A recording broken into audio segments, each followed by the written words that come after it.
जय हिंद दोस्तों। आज हम लोग कक्षा 10वीं का त्रिकोणमिति के बारे में देखेंगे, ठीक है। और त्रिकोणमिति के बारे में पहले कहें तो त्रिकोणमिति का मतलब होता है क्या कि त्रिकोणमिति का मतलब होता है यानी त्रिकोण।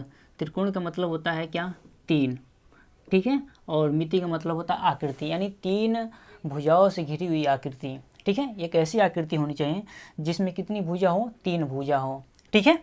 तो उसे हम लोग क्या करेंगे, यानी कि मेनली कहो तो यहाँ पे हम लोग इस त्रिकोणमिति में समकोण त्रिभुज, कौन सा त्रिभुज, समकोण त्रिभुज, समकोण त्रिभुज का अध्ययन करते हैं, ठीक है। और समकोण त्रिभुज से रिलेटेड बातें हम लोग आज जानेंगे, ठीक है। त्रिकोण में समकोण त्रिभुज से, तो समकोण त्रिभुज बनाने के लिए सबसे पहले क्या किया हमने, ये आपका क्या बना रहे हैं, हम एक समकोण त्रिभुज बना रहे हैं।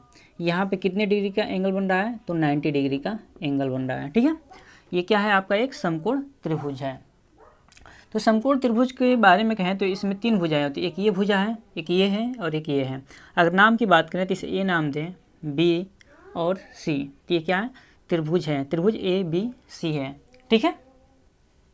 तो अगर हम इस त्रिभुज के बारे में बात करें तो कोण, अगर यहाँ हम लोग थीटा ले रहे हैं ना, तो थीटा के जो सामने होता है उसे हम लोग क्या मान लेते हैं, थीटा के जो सामने होता है उसे हम लोग मानते हैं क्या, लंब मानते हैं। क्या मानते हैं, लंब मानते हैं, ठीक है। और कोण यानी 90 डिग्री का जो सामने भुजा होगी, 90 डिग्री के जो सामने भुजा होगी उसे हम लोग क्या लेंगे, कर्ण लेंगे। किस नाम से जानेंगे, कर्ण, यानी 90 डिग्री के सामने वाले भुजा को किस नाम से जानेंगे, कर्ण के नाम से। थीटा के सामने वाले भुजा को किस नाम से जानेंगे, लंब के नाम से जानेंगे। और बचा जो और भुजा जो बच गई, तीसरी भुजा जो बची उसका नाम क्या होता है, आधार होता है। क्या नाम होता है, आधार होता है, ठीक है। क्या नाम है, आधार नाम, ठीक है। अगर इस फिगर को अगर हम ऐसे और भी बना दें, इस प्रकार से बनाएं और 90 डिग्री यहाँ पे और थीटा जो है यहाँ पे है।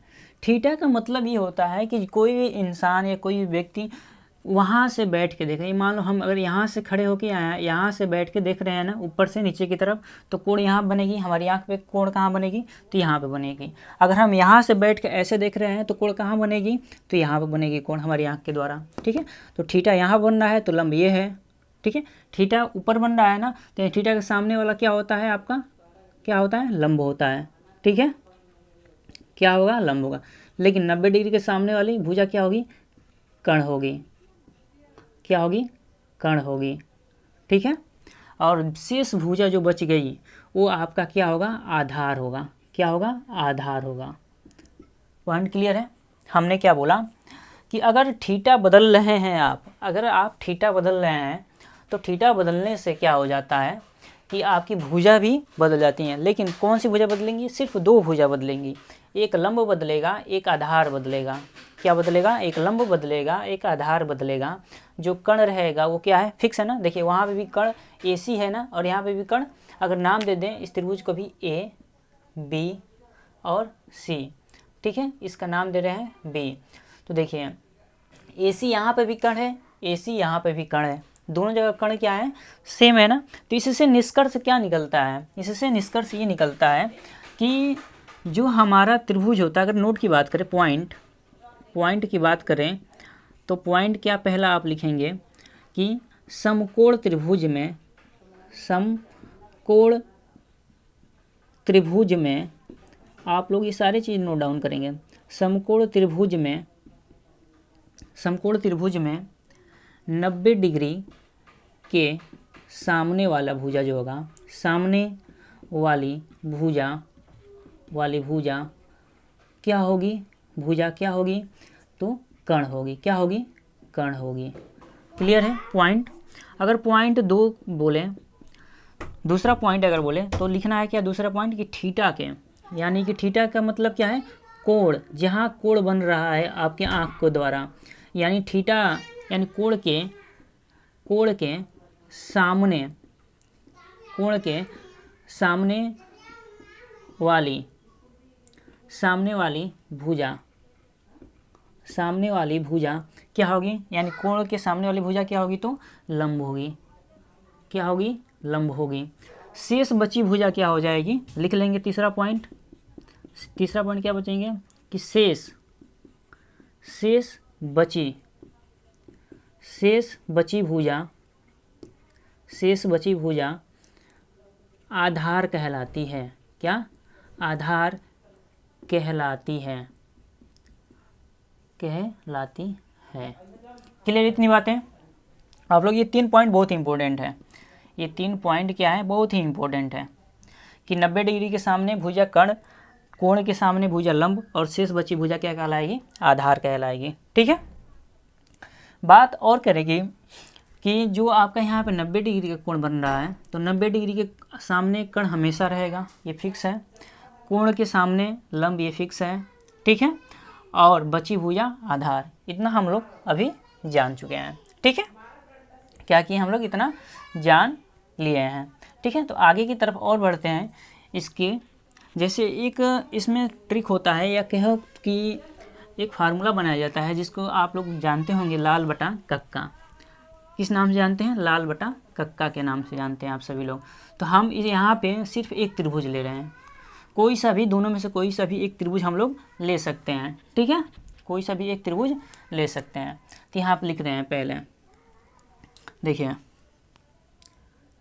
ये क्या है, लिख रहे हैं क्या? लाल, और बटा में के ए, यल ए एल, यानी लाल बटा कक्का।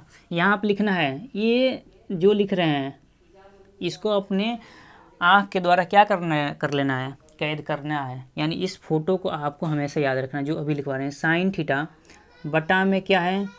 Cos theta. ठीक है। और यहाँ बच गया टेन थीटा। त्रिकोणमिति में लगभग हम लोग 6 प्रकार के फलन होते हैं, sine theta, cos theta, tan theta. बच गया उसके बाद से क्या? Cosec theta. क्या है? Cosec theta. फिर सेक थीटा। फिर बचा क्या आपका? Cot theta. क्या बचा? Cot theta. क्या? Sine cos tan cosec sec cot, ऐसे याद रखना है। Sine cos tan cosec sec cot. ठीक है। ऐसे याद रखना है। अगर हम बात करें फार्मूले की, बात करें, ठीक है, कि साइन थीटा बराबर क्या होता है? क्या? कि साइन थीटा बराबर क्या होता है? तो ये साइन थीटा है ना, साइन थीटा के जस्ट नीचे क्या है? लंब है, तो लंब को ऊपर लिखिए। उसके नीचे क्या है? कर्ण है, तो कर्ण को नीचे लिखिए। दूसरा पॉइंट, साइन के बगल में क्या है? कोस है ना, तो कोस को लिखिए, कोस थीटा। कोस थीटा के नीचे क्या है? आधार है, तो आधार लिखिए। ठीक है। क्या लिखिए? आधार। और आधार के नीचे क्या है? के है, यानी कि कर्ण। आपको याद दिला दें कि अगर आपको ये नहीं पता है कि यल ए यल क्या है, यल ए के क्या है, तो यल हम यहाँ पे लंब को दर्शा रहे हैं। किसको दर्शा रहे हैं? लंब को। और ए जो है हमारा आधार को दर्शा रहा है। किसको दर्शा रहा है?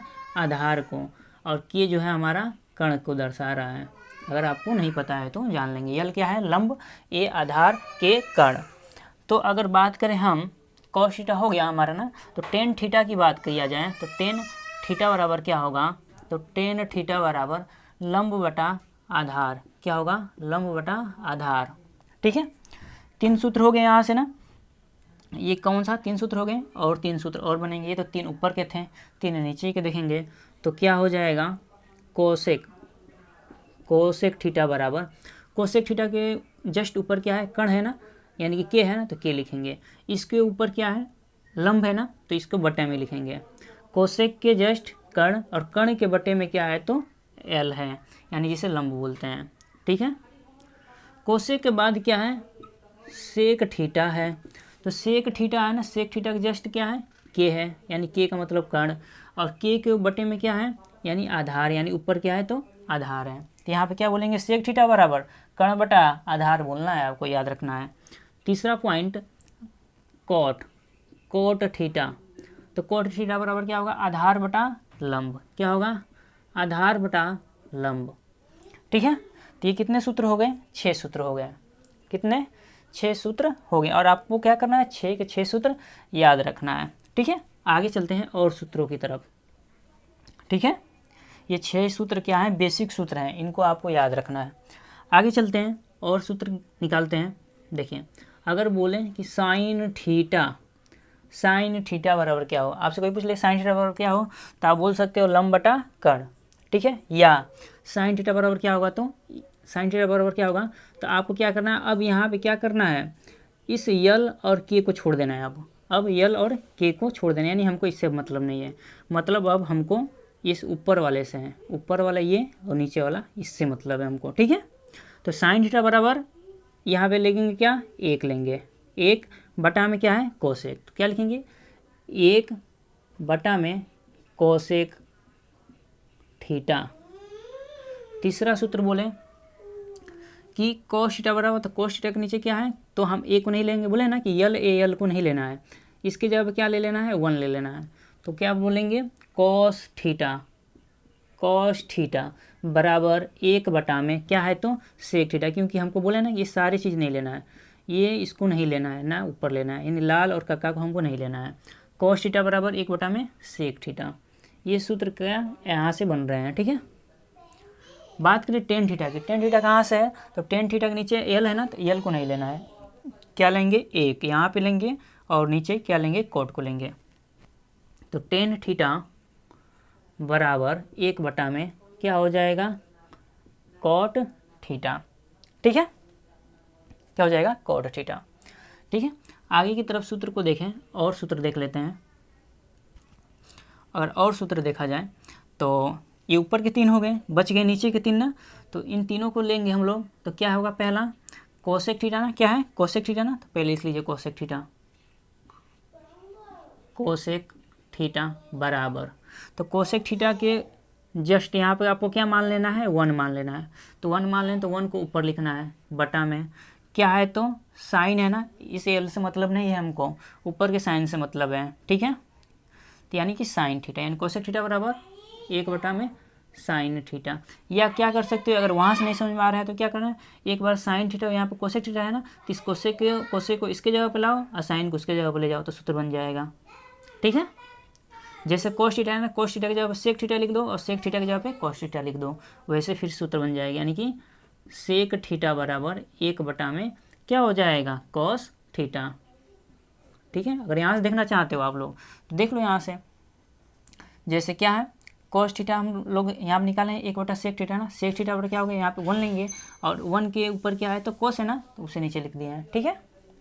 तीसरा फार्मूले की बात करें, क्या है कोट थीटा, तो ठीक है कोट थीटा, तो कोट थीटा बराबर क्या लिखेंगे, कोट थीटा बराबर क्या लिखेंगे 1 ना, क्योंकि इसके नीचे क्या लेंगे आधार को नहीं लेना है तो 1 लेंगे, और बटा में लंब को भी नहीं लेना है तो क्या लेंगे टेन थीटा लेंगे, यानी 1 बटा टेन थीटा। देखिए सब एक दूसरे के विपरीत हैं, कोट को टेन के जगह पे ले जाओ, टेन को कोट के जगह पे ले जाओ, देखो ऐसे ही बना है ना, कोस को सेक के जगह पे, सेक के कोस के जगह पे, साइन को कोसे के जगह पे, कोसे को साइन की जगह पे, देखिए चेंज हो गया ना, ये आपके सूत्र तैयार हो गए हैं, ठीक है।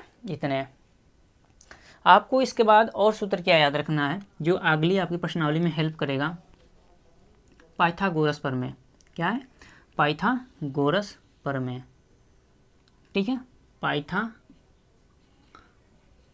देखो पाइथा या पाइथागोरस भी बोल सकते हैं, पाइथागोरस, ठीक है, अपना अपना उच्चारण है, ठीक है, पाइथागोरस या पाइथागोरस बोलते हैं, ठीक है, पाइथागोरस ही लिख लो, पाइथागोरस प्रमेय। पाइथागोरस प्रमेय क्या बोलता है कि किसी भी त्रिभुज का, यानी समकोण त्रिभुज, किसी भी त्रिभुज यानी समकोण त्रिभुज का क्या होगा कर्ण, जो कर्ण भुजा होती है उसका स्क्वायर करो, और जो आधार भुजा होती है, आधार जो भुजा होती है उसका स्क्वायर करो, और प्लस में क्या लंब जो भुजा होती है उसका स्क्वायर करके जोड़ दो, यानी आधार का स्क्वायर कर दो और लंब का स्क्वायर कर दो, और दोनों मिलकर किसके बराबर हो जाएंगे तो कर्ण के बराबर हो जाएंगे। तो ये क्या है एक सूत्र, और बहुत ही इम्पोर्टेंट सूत्र है, इस सूत्र को भी आपको क्या कर लेना है याद कर लेना है। जब अगली हम प्रश्नावली हल करेंगे, यानी त्रिकोणमिति का अगला जो प्रश्नावली है उसको हल करेंगे, तो सारे चीज़ों आपको आनी चाहिए, सारी की सारी फार्मूले जितने कंसेप्ट बता रहे हैं सारे के सारे कंसेप्ट बताने आने चाहिए।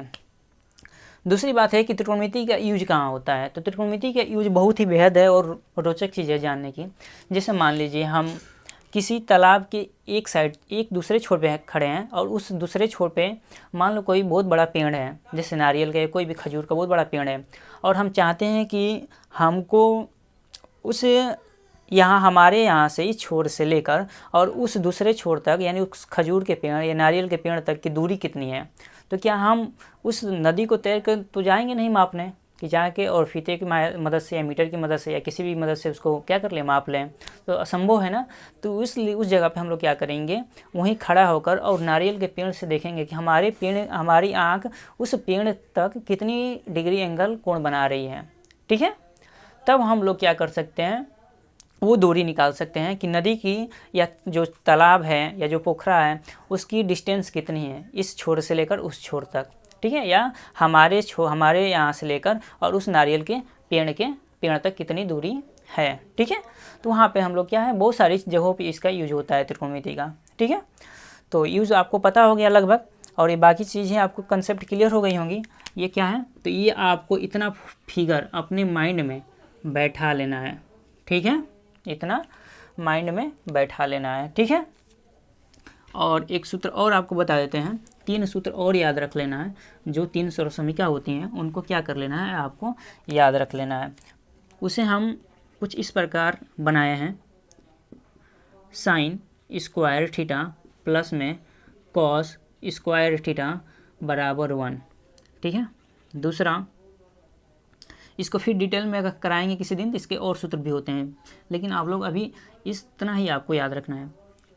दूसरा होता है क्या, सेक स्क्वायर थीटा माइनस में टेन स्क्वायर थीटा बराबर 1। तीसरा होता है कोसेक स्क्वायर थीटा माइनस में cot square theta is equal to 1। Sine square theta plus cos square theta बराबर 1। Sec square theta minus tan square theta बराबर 1। Cosec square theta minus cot square theta बराबर 1। इनसे दो फार्मूले यहाँ से बनेंगे, दो यहाँ से बनेंगे, दो यहाँ से बनेंगे। तो ये 2 फार्मूले जो बनेंगे इसको अगली क्लास में हम लोग देख लेंगे। ठीक है, तो आप ये सारी चीज़ें आपको बेसिक याद रखेंगे और अगली क्लास से क्या करेंगे, अगले लेक्चर से हम लोग प्रश्नावली पे आ जाएंगे। ठीक है, तो आज के लिए इतना ही। ठीक है, धन्यवाद दोस्तों।